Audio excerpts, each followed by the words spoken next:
We are officially halfway through the Draw Your Own Adventure book by Chloe Rose, and I thought it would be a great idea to do a flip through of all of the pages that we've done so far. So let's get right into it. You find a small bookstore in a quaint town. The book spine appears blank, so you draw the spines to look like some of your favorite books. In the middle of the stacks, you notice a red book. Drawn to it, you pick it up. So this one was really fun. I did it so like you're looking through all of the books that you like, and then you see the red one and you stop, which means you didn't get a chance to look at all of the other ones. Ooh, so I had a lot of fun with this one. I did it in pencil crayon and then just graphite as well. And I added some of my favorite books in there, like Jodi Picoult. Oh crap, I can't remember how to say her last name. Her, and of course Harry Potter, things like that. And that was a lot of fun. One thing I should mention, I did start to go in with alcohol markers and quickly learned that that was not a good idea because these pages will bleed through. I don't know what I was thinking, but here's the results on the page, and I just kind of covered it up a little bit with paint. So that's where that happened. That was my first mistake that I learned about the paper. Oh, there's a hair embedded in there. Cool, cool, cool, cool. Okay, next page. In the blink of an eye, you're drawn inside the book and meet with a strange-looking bear with bad fashion sense. Hello, my name is Berlin. You opened my sketchbook. I've been trapped here in the lost sketch realms with no way out. I tried to buy another sketchbook without completing the last 4 I had, so this one has me trapped until I finish it. Please help me complete my sketches so we can both get out of here. So this one I actually did in paint, and I actually cut Berlin out, and so it is a little bit 3D. You can't fully tell, and 3D hardly, Mallory. But anyways, it's cut out and pasted because I needed to do the background, and instead of doing it with Berlin there, I figured it would be easier to have him out and put him back on. And then of course I had to give him gold paint because, well, he's a magician. He deserves gold. Moving on. Suddenly, Berlin is gone, and in his place, a bizarre bouquet of balloons, birds, and floating rockets appear. Attached is your favorite possession. So this one, I did pan pastels, actually, and that was like the first time I've tried them, I'm pretty sure. No, the second time, something like that. Anyways, very new to pan pastels. I really enjoyed it. It was a lot of fun. It took well to the paper, and then my item that I have attached is a family album, and I know how cliche and loserish that is, but it's actually quite special to me because it was something I got after my dad passed away. So that is something I would not want to lose. At first I was going to draw my kids, and I was like, well, obviously I would save my children. So I'm like, it better be an item instead. Okay, next page. Slowly the balloons begin to pop and the birds fly away, and you're left on the ground. You notice a woman in red looking out at what used to be a beach. It seems faded away. You take it upon yourself to bring back the ocean and sand, and then draw a picnic basket on the swing next to the woman. Well, I thought the picnic basket would actually fall off because I'm like, physics here. I don't know how well that would stay. And this is the first time I tried watercolor. And I also learned that the paper doesn't take well to watercolor. It dries really, really fast. I mean, it does take well. I shouldn't say it doesn't, but it just dries really fast. It soaks up so much water. And so I really struggled. And then I ended up getting this gross green sunshine horizon thing. Anyway, didn't turn out the best, but that's okay. Still learning at this point. The woman in red is not moving, so you decide to peek into the picnic basket, using only red, yellow, and pink shades, color in the page. But watch out for the wasps. They might come to life the second you color them in. So obviously I used the colors that were limited to me, and then I thought it was going to be a fun effect if I had the wasps popping out of the page. So that's what I did, and yeah, that was a lot of fun, and it was a fun effect. So I tried to do different stuff a lot throughout this book so that it wasn't the same boring variety the whole time. The picnic basket suddenly begins to grow and make space for more food inside. You draw your favorite snacks because wasp flavored jam isn't your chosen delicacy. So I did a picnic blanket style here on the outside, just with washi tape. And then these are actually alcohol markers that I used. And I just did it on a separate piece of paper and taped it in. I have learned my lesson from the previous pages. So I did some cookies, sandwiches, croissant sandwiches to be specific, and a giant watermelon slice and some cinnamon buns. I would love this for a picnic. Yum, yum, yum, yum, yum. And I think it turned out pretty well. I mean, the watermelon slice is giant. It's not to size, but that is fine. I wish these cookies and cinnamon bun were as big as this watermelon slice. Anyway.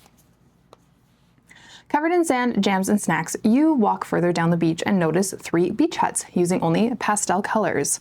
You bring them to life. So this one I used watercolor, and I have like this pastel kind of watercolor set-ish. So I did that with this. And yeah, just watercolor on this one. And it turned out a lot better, so not too bad. Ugh, this hideous page. Beneath the beach huts, you see some turtles. One has stolen a bucket to use as a shell. Using items you'd find on the beach, inflatable rings, beach balls, random soggy sock covered in sand, give the rest of the turtles a shell before they get a sunburn. So this one obviously has the shell, and then these 2 had bare backs, and you got to draw whatever you wanted on them. Ugh, I attempted to do a beach towel, and it did not turn out the way I was wanting it to, so it looks really, really stupid. And then this one, it was a little kid's sun hat, and I think that one turned out pretty decent. But yeah, it's just this one, it just really takes away from everything. Ugh. You decide to head to the water. The swirls and shapes look familiar. Using only a fine tip pen, draw the shapes, creatures, or alien animal hybrids you see in it. So I just took the fine liner, I did like a silly elephant, an octopus there, maybe like a seahorse or something, a person, butterfly, a cat, and like a fetus or a seal, I'm not sure. Okay, with sand in every crevice, you jump headfirst into the water. Beneath the surface, you see Bearlin holding a green crayon. Using only crayons, complete the underwater scene. So I did that. I actually did the world's smallest crayons for this episode, so if you haven't seen it, you should go check it out. The crayons were horrible. I'll just save it for you. The crayons are horrible. And yeah, so then you start to see some of these thingies here, which we'll get to in a second. That was not planned. Below, you notice something shining. Sorry, you notice something shining. A treasure chest filled with a few measly coins. It looks like a couple of creatures nearby have stolen some of the treasure. Draw a seahorse, a crab swimming away with the coins, then open the bottle. So this one I did in pan pastel again, and this is washi tape on it. And I did a Sebastian Little Mermaid theme. So he is really annoyed that the seahorses are stealing the coins, and they're just like, see you later, bye. And didn't care. This one was fun, but here we go again. You see this creeping through, and this is why. An old map in a bottle. This should be weathered. It'll come to life with some warm tones. Use the tea bags, water, or coffee leftovers to give the map an aged appearance. Well, I used coffee and it ended up destroying several of my pages. So that was really, really upsetting. I think I just used maybe too much water, too much coffee maybe, because I think I let it dry a little bit on there. I can't quite remember, but anyways, so that was really upsetting because I really liked this page, and it's not the worst, okay, I know, but anyway. And then some of these things were drawn in and I had to draw in the rest. So like I drew in the farm, the barn. I think these 3 were just drawn, and then I drew in the rest of them. And yeah, this was actually a really fun page. I did enjoy it, minus the destruction of it. According to the map, the mountains are the final destination. Since you can't trust your swimming skills to get there, you decide to draw a submarine with some old trash found under the water. So, attach a propeller to it, and that's all it needs to get moving. So this one I did kind of like a collage style. This is collage paper, and then I attached a garbage bag and I added a propeller on it, and it's like one of those like pinwheel things that I made, and that one was a lot of fun. I enjoyed it, and I was worried about the popping out of it, so I tried to make it as flat as I could for the next pages, but this one turned out pretty decent, so I'm pleased with that. Your submarine drifts through the deep abyss until you find 2 canvases floating. One is blank, and complete the other one in your own style. So this one was the completed one, and then I added this one, and I absolutely love it. It's probably still my favorite thing that I've done in this book. It just looks so good, okay? I don't mean to toot my own horn, but like, come on. Yeah, that's pretty good. And then I added white paint to cover up more of those stupid coffee stains. So yeah, you definitely see that, especially on camera. You can see how horrible that is. But anyways, this was a really fun page. This was really fun to do, and I really like the result. Okay, this one. A portal sucks you in, and suddenly you find yourself standing on a hill, looking over the mountains, a tiny village nestled at the base. There isn't a paddle boat at the dock, so you draw one. Bring the scene to life using only one type of art supply. So this art supply I chose was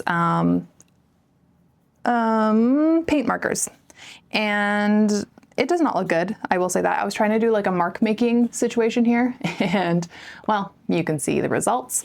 And then I almost forgot about the paddle boat, so I did like sorry, my cat. I did just like a silhouette of one of those like bird ones, like one of those really tacky big bird ones. Anyways, so that's that one.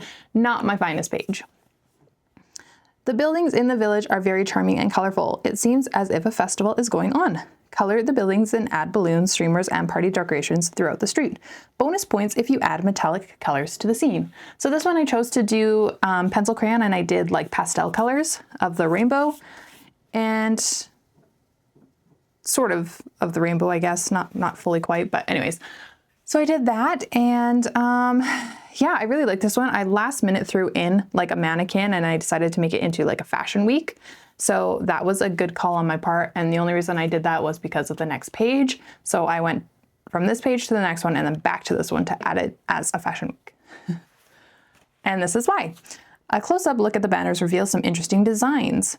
So find the strangest patterns you possibly can and recreate each of them. Airport carpet, relatives curtains from the 60s, the options are endless.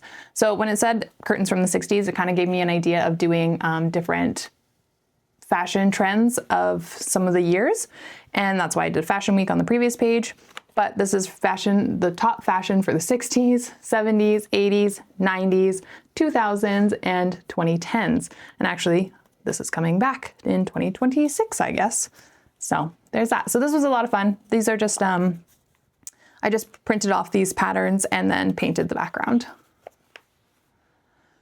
You continue walking down the street until you notice an art store. Draw a neon sign that says open or closed and decorate the building to be more chaotic and artsy. Close your eyes and throw paint at the page. Draw fruit taped to the wall. Anything can be art. So I decided not to throw paint at the page because that would just be too messy for my liking, and I didn't want to destroy my page. I did this little splatters here, so I guess I kind of did that. I think I covered up parts so that I didn't get it too crazy anywhere else, but yeah, that's the only splatter that I kind of did.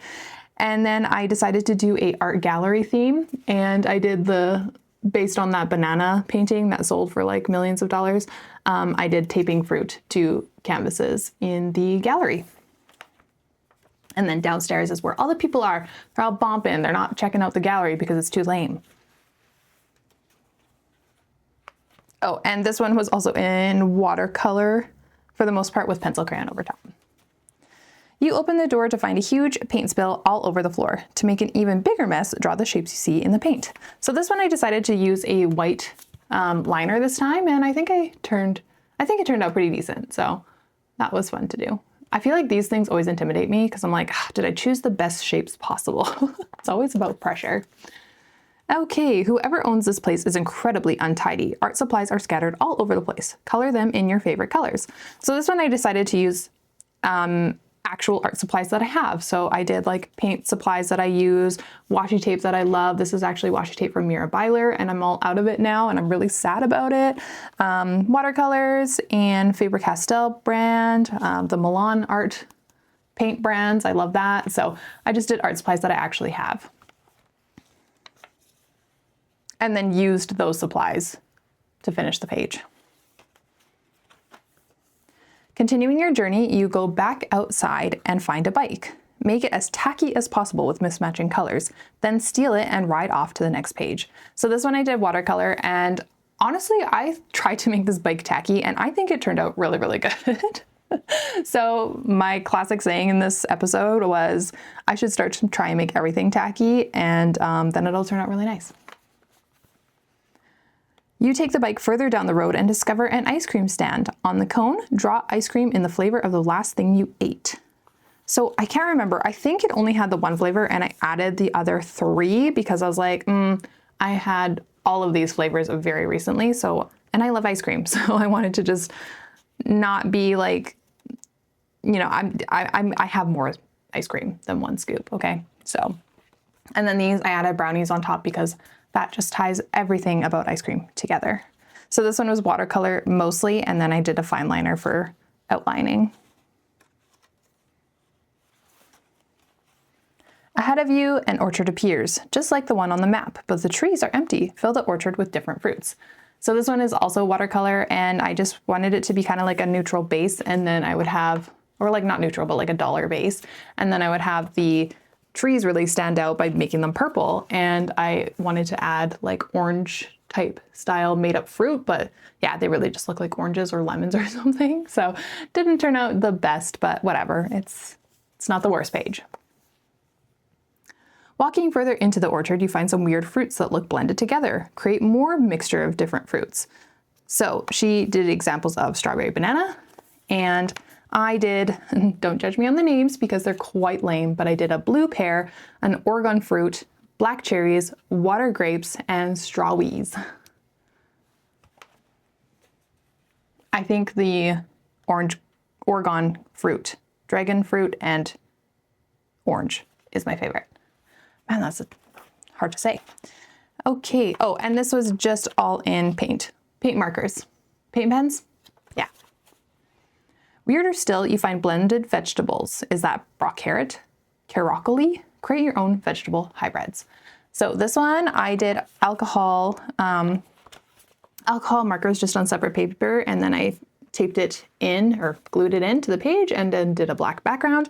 So she did the broccoli carrot, and so I did corn snaps, egg umber, and chappers. And I really like this one. I think my my eggplant cucumber turned out really well. And I actually really like my corn snaps as well.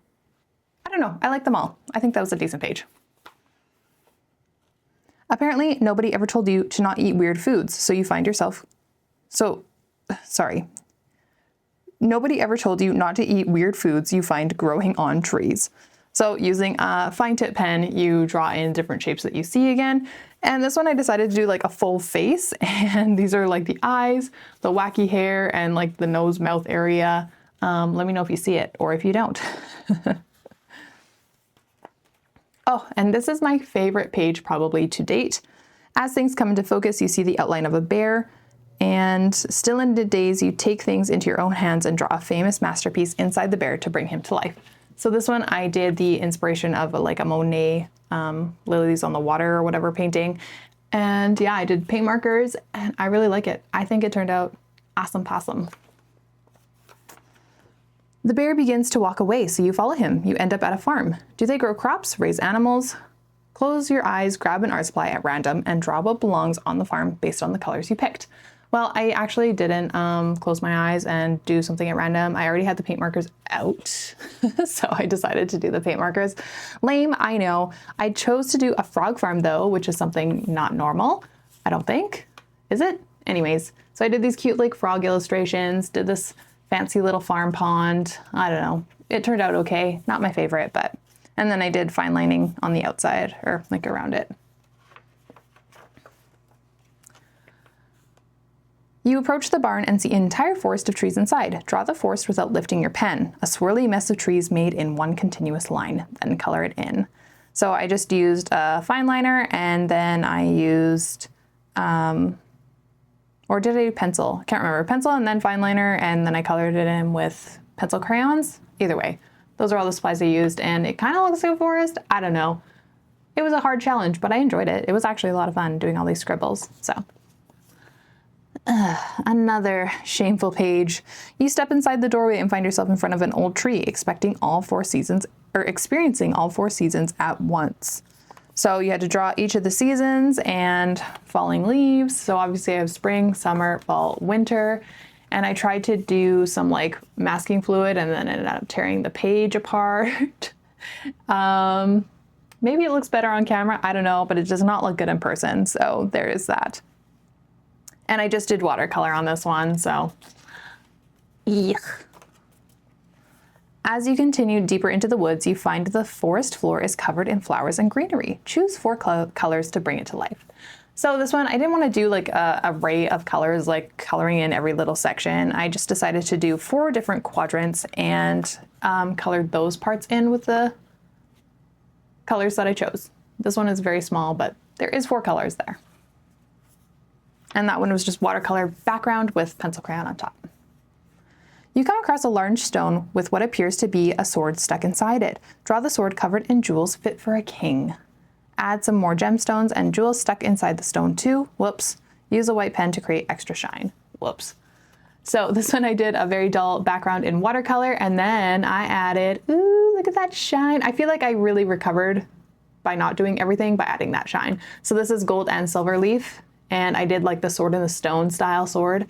And yeah, and then I added a little bit of blue, can you see that? As like rhinestones or gemstones or whatever. So that one was fun. And the page turned out decent-ish. I don't know. All right, and here is the middle of the book. So this is the last page. With your almighty strength, you pull the sword from the stone and a ginormous toad hops onto it. Take the sword and throw it into the water by the oh shoot, I looked this up. What's the word? Tithe. A tithe barn beyond these vines, and draw me a crown while you're at it. So since he was so sassy, I decided to color him in black and white. I used just like fine lining markers, grayscale style. And then again, because he was so sassy, I didn't give him a solid crown, and I didn't do it in a cool color. I gave him a boring gray one in Jughead style crown. If y'all know Jughead, then you're probably a 90s kid. And yeah, love that. Anyways, this is the middle of the book now, guys, and I will do, this is not a good start, I will say that, for the next flip through, but it does get better, I promise. So this is the middle, and yeah, very excited to continue the rest of the book. I hope you guys join me for the rest of it. I think I've got about maybe 6 more episodes, and yeah, very excited. And I'll see you in the next one.